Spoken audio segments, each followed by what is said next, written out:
Hello students, today we'll read the next lesson, The Midnight Visitor. Midnight होता है आधी रात, visitor होता है मिलने वाला, तो आधी रात को मिलने वाला व्यक्ति. Written by Robert Arthur.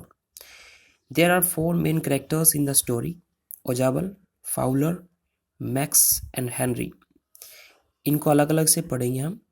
Ojabal is a secret agent, had a room on the 6th and top floor of French Hotel. French hotel में छठा और सबसे ऊपर वाले फ्लोर पर उसका एक रूम है.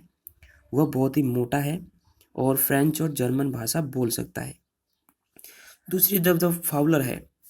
Fowler is a young and romantic writer. वो एक युवा और रोमांटिक राइटर है. Went to meet Ozabal to know about the life of a secret agent. और वो सीक्रेट एजेंट की लाइफ को जानने के लिए ओजाबल से मिलने के लिए जाता है ताकि वो उनके बारे में बुक्स लिख सके. Ozabal unlock the door and entered his room. Ozabal अपने कमरे के दरवाजे को अनलॉक करता है और अपने कमरे में जाता है. जो फाउलर है वो उसके पीछे पीछे जाता है और जैसे ही वो दोनों कमरे में जाते हैं ओजाबल कमरे का दरवाज़ा बंद कर देता है.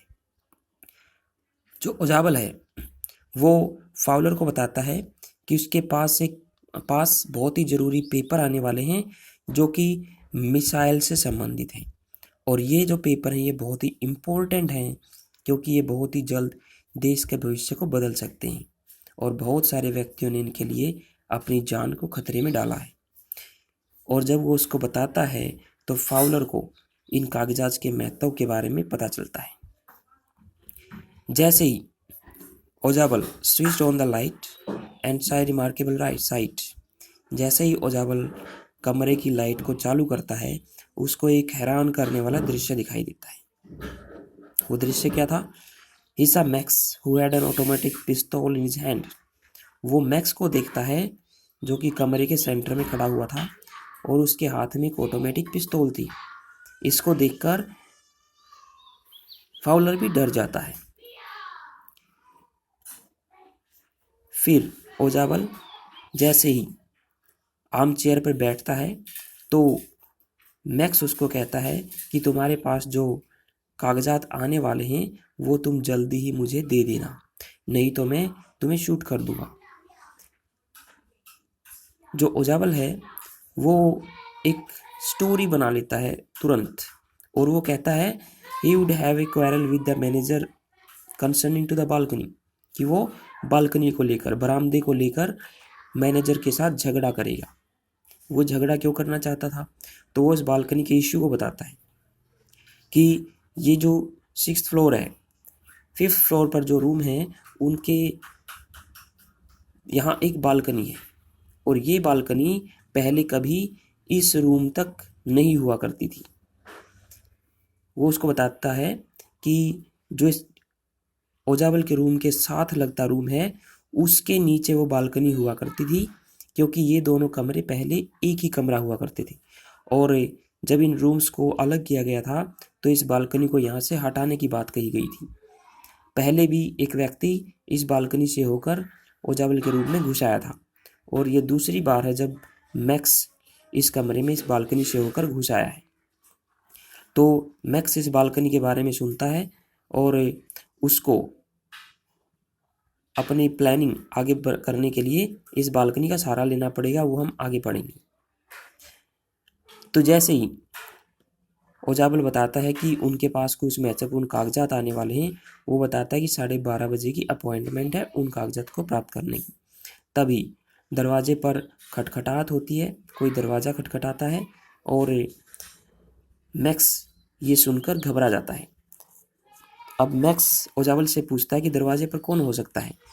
तो ओजाबल झूठ बोल देता है, light that it could be the police. तो वो झूठ बोल देता है कि पुलिस हो सकती है शायद, क्योंकि जो कागजात हैं वो बहुत ही इम्पोर्टेंट हैं और उनको यहाँ तक पहुँचाने के लिए एक्स्ट्रा प्रोटेक्शन की आवश्यकता थी, इसलिए पुलिस कागजात के साथ में आई है. लेकिन एक्चुअल में दरवाजे पर पुलिस नहीं थी, हेनरी था जो कि एक वेटर है और वो ओजाबल के लिए ड्रिंक लेकर आया था. अब हम मैक्स के पार्ट को पढ़ते हैं. मैक्स भी एक सीक्रेट एजेंट है. Slender and not so tall. Slender पतला, वो एक पतला व्यक्ति है जो बहुत ज़्यादा लंबा नहीं है. आस्क्ड फॉर द पेपर्स, वो ओजाबल से वो पेपर लेने के लिए आया है जो उसके पास आने वाले थे, क्योंकि वो उन पेपर का मिसयूज करके पैसे कमाना चाहता है।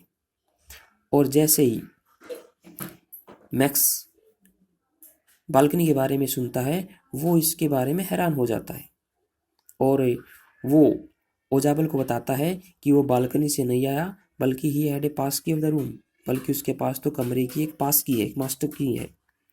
और कहता है कि हमें उन कागजात के आने तक लगभग आधे घंटे तक इंतज़ार करना पड़ेगा। तब ओजाबल ने उसको बताया था कि हमारी 12:30 की मीटिंग है और तुम्हें 31 मिनट तक वेट करना पड़ेगा।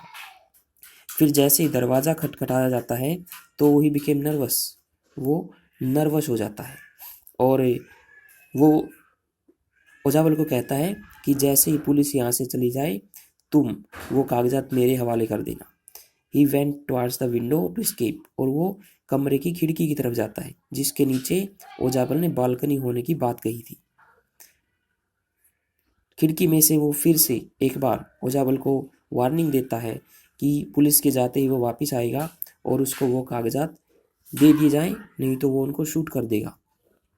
तो जैसे ही डोर नॉब टर्न्ड, दरवाजे का हत्था घूमता है, ही जंप टू द बालकनी, जो मैक्स है वो बालकनी के ऊपर कूद जाता है।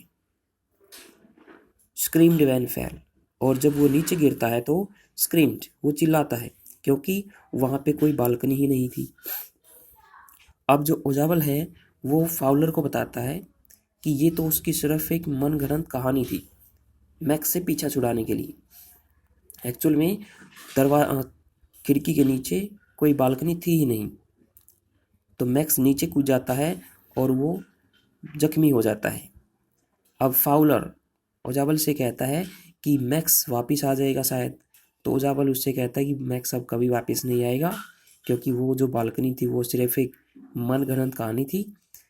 तो इस प्रकार हम देखते हैं कि दरवाजे पर जब हेनरी दस्तक देता है तो मैक्स घबरा जाता है और उसी समय ओजाबल इस बात का फ़ायदा उठाता है और वो मैक्स से पीछा छुड़ाने के लिए झूठ बोल देता है कि दरवाजे पर शायद पुलिस होगी। तो इस प्रकार से वो दोनों मैक्स से छुटकारा पा लेते हैं। तो इस लेसन में, इस स्टोरी में से हमने 3 कैरेक्टर स्केच प्रिपेयर करने हैं, ओजाबल, फाउलर और मैक्स के, इन पॉइंट को यूज करते हुए। ये आज के लिए होमवर्क रहेगा। Thank you.